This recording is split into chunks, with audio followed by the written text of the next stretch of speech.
Today I'm talking about letting it fall apart, letting it collapse, letting it die, letting it go. And the important part of that is allowing it to come unraveled and not interfering.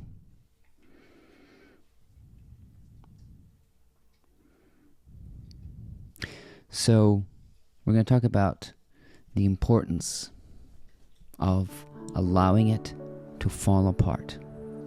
Stick around.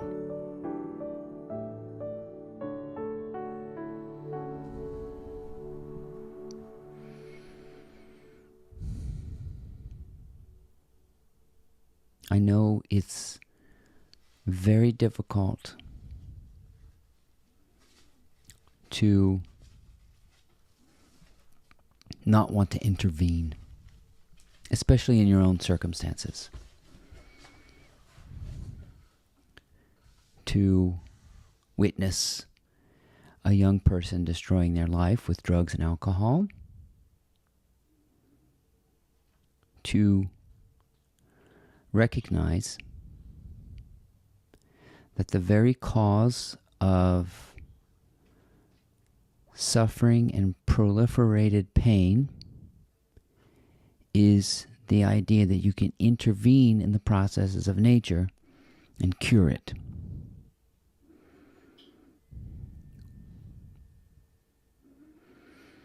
And you can't. If it's meant to be cured or mended or fixed or turned around, it will. And you have to be willing to meet reality where reality is going to show up. You can hope. That's fine. You can have a lot of faith. But it's not until you meet the moment that you will realize what's meant to be. And what's meant to be always serves first. It's priority. It's a bit like maybe being a nature photographer and seeing a small animal gasping for air in a raging river and you can't do anything about it.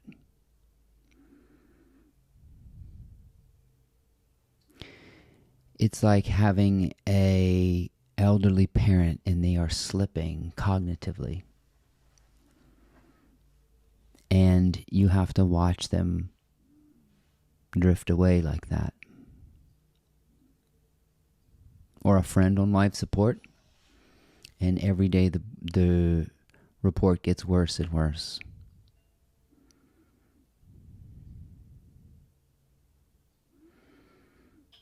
And the hardest part about being human is to know when it's time to stop thrashing. It's never time to thrash. It's never time to intervene. And the only way to ever achieve real peace of mind is in watching it deteriorate, if it is to do that. That is not to say that you would not intervene if a small child is running out into traffic and you can reach out and help them. But there are times, many, many times, even in our own lives, that there's nothing. I'm experiencing some of that myself. That it's just like it has gotten so bad that it seems hopeless. That's when you let it go. When it seems to pile up on you so severely, it's like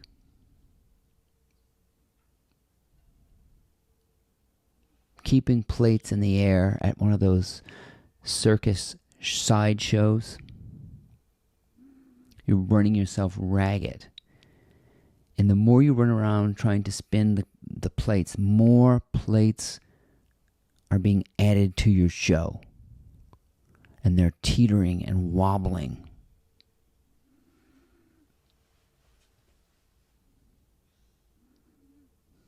That's when you give up. And that's when you find an amazing peace. Letting it die. It's almost this feeling of, oh, fuck it. But it's not a frustrating kind of a thing. It's a surrendering kind of a thing.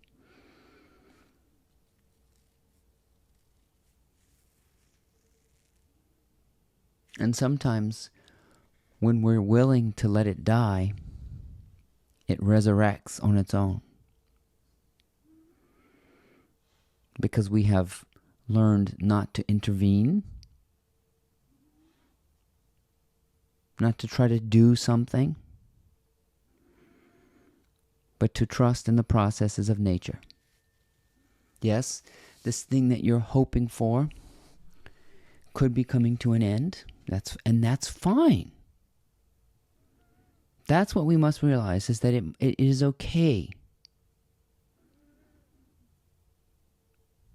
to let them go, let them die, let them destroy themselves. I have a friend whose mother is not well. Her blood pressure's high, she's worried, she's concerned, she's not sleeping, she's not eating. She is essentially destroying herself. And it's very, very difficult for him to watch it. He wants to do something about it.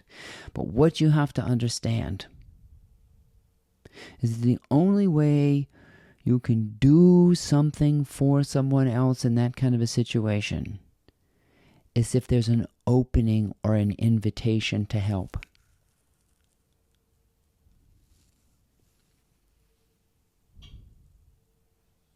In my case, I'm dealing with a situation where I cannot find an opportunity to help myself. I am completely at the mercy of life. And this character that I am playing has to go through this. And I, the illusion of the controlling self, cannot intervene anymore. It's so far gone, I can't touch it. It's like a raging river that has cut through the sandbar or the levee. It's already breached itself, and it's already spread and proliferated and infected and spread. It's already out of control. And at this point, an intervention would be futile. It's already so far gone, anything I can do to repair it or mend it or resurrect it or turn it around is already beyond me.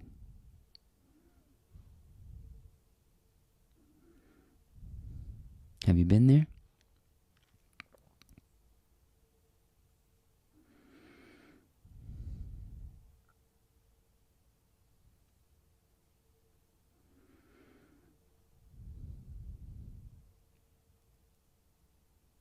That's when you let it die. Why would you do that? Why would you let nature take its course like that? Probably to show yourself that the intervening, controlling, able-bodied individual really can't do anything about it.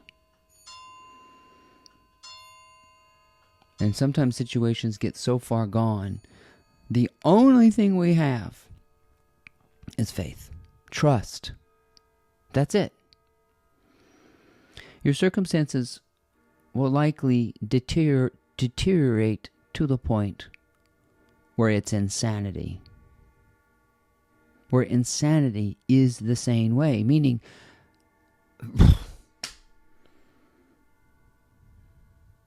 that. I can't even touch it. It's so far beyond me. And I'm sure many of us have been there.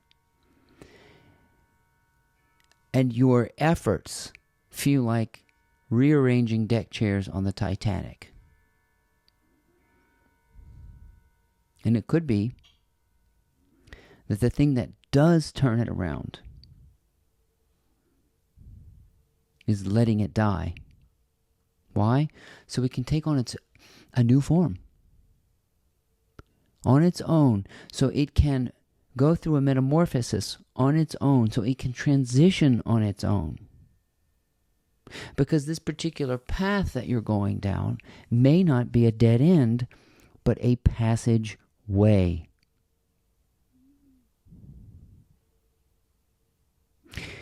And sometimes the passageway looks like decrease.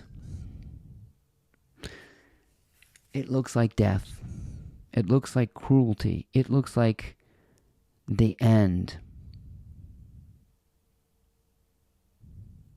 But it is just embryonic. I call this principle the tomb to the womb. It could look like it's a tomb. And there may be a lot of stuff that needs to go away. You may need to erode all sorts of things before you establish the road. There's the erosion of it all before the road, the way, the path becomes clear. I often think that we would receive more in this life if we didn't beg. If we didn't try to intervene and meddle, even in our own affairs. If something needs to leave you, someone needs to leave you, some job needs to fold up, some business needs to fold up, some place where you're living needs to fold up, some financial disaster needs to transpire. Let it. It might have to cut deep. Your credit score might have to be ruined. Your reputation might have to be ruined. Your whole family might be devastated by this. How can you watch this person kill themselves, destroy themselves? There's nothing you can do unless the invitation has come, the opportunity has come, the opening has come. You cannot open your own doors. Not in a cognitive sense. In a subconscious way, you will open doors. Sometimes those doors will open if you let things take their course. And what keeps a door from opening is overly intervening, meddling, over-involving yourself. If you see something unraveling, and it's unraveling to the point where your effort is futile, let it go. I don't care what it is. Make peace with it. Surrender. Put it aside and take a breath, take a walk, sleep on it.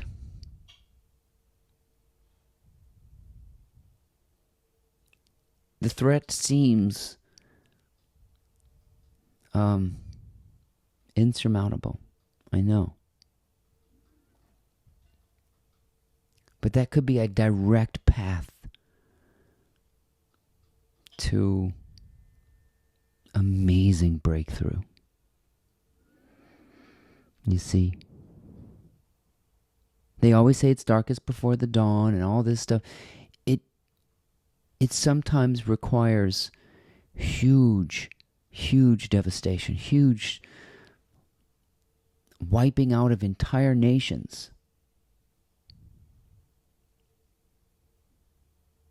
before the sprout of newness, the light of day comes forth. So I caution you against trying to do something about what you may be trying to prevent, which is death. Let it die. Let it fall apart. Let reality take its course, even if it directly affects you. Keep your distance from it. Breathe into it as it presses against you. And distract yourself with something that you can do, even if it's simply taking a walk. I know it's hard to see someone destroy themselves, to see someone walk away from you, to see money siphoned out of your account and can't do anything about it, to see debt mounting, to see time closing in on you, to see supply running dry, to see it all fall apart. But in order for you to be restored, you have to see it fall apart and let it fall apart as it is willed by nature. Let those plates fall. You're not keeping them in the air. Let it all come unraveled. You're not blowing the wind. Let it die. You're not making it live. Let it take its course. You're not controlling it. And that's the liberation we seek. You will walk through the door because it is opened for you. How? By allowing it to take its course.